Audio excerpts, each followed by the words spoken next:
हाथे मेहंदी महावरे रचाली हलू हाथे मेहंदी महावरे रचाली हलू घरे दोसरा के जाके बसाली हलू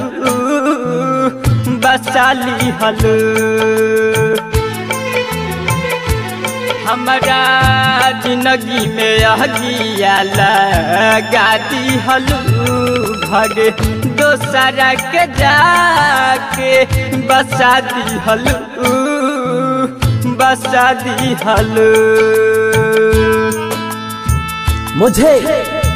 मुझे मोहब्बत कम बेशुमार मिला। मुझे मोहब्बत कम बेशुमार मिला। जब भी चाहा किसी को सच्चे दिल से, जब भी चाहा किसी को सच्चे दिल से, उसी से नफरत का उपहार मिला। हमरा से कोइले रहलू वादा को बहु न बदहल बैरादा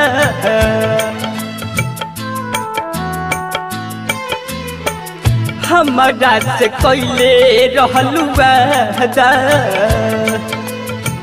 को बहु न बदल मैरादा दिलवा में हमारा अगिया लगा के खुश बारू जान घर दूसरा के बसा के काहे हमारा के छोड़ दी हलू नाता दोसरा से जोड़ली हलू हमारा सर पे कफना उठा दी हलू हमारा सर पे कफना उठा दी हलू घर दोसरा के जाके बसाली हलू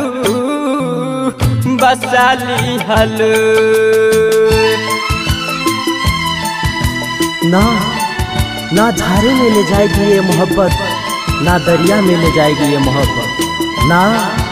ना झारे में ले जाएगी ये मोहब्बत, ना दरिया में ले जाएगी ये मोहब्बत।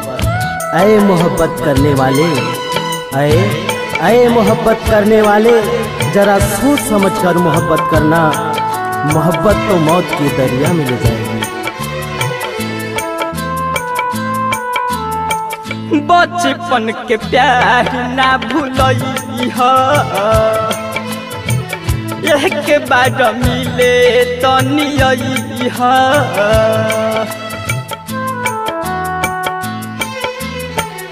बचपन के प्यार ना भूलई हो,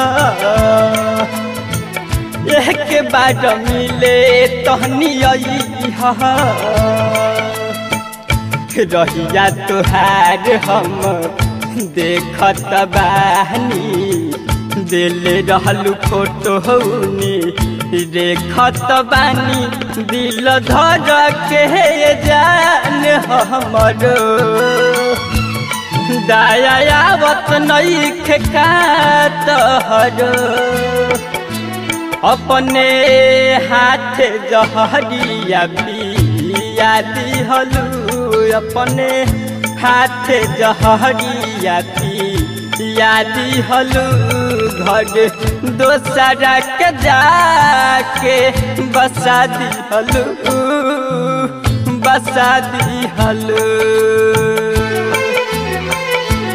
हाथे मेहंदी महावरे रचाली हलू घर दोसरा के जाके बसाली हलू।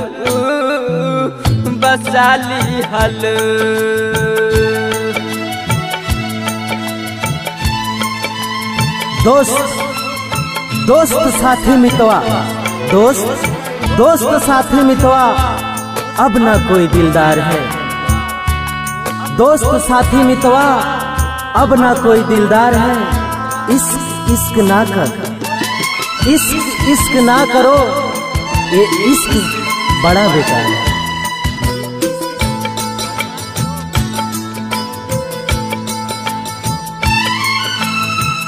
राइटर बिकी संतोष ना भूलई है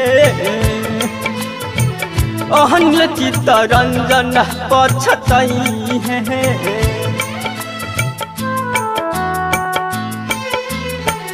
राइटर बिकी संतोष ना भूलई है विजय राधे श्याम पछतई है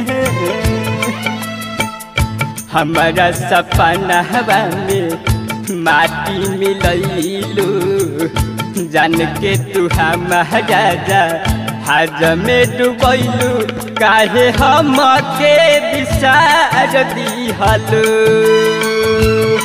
काहे दिल से उतार दिहलू राजन निराला के दियते मुआ दिहलू राजन निराला के दियते मुआ दिहलू घर दोसरा के जाके बसा लिहलू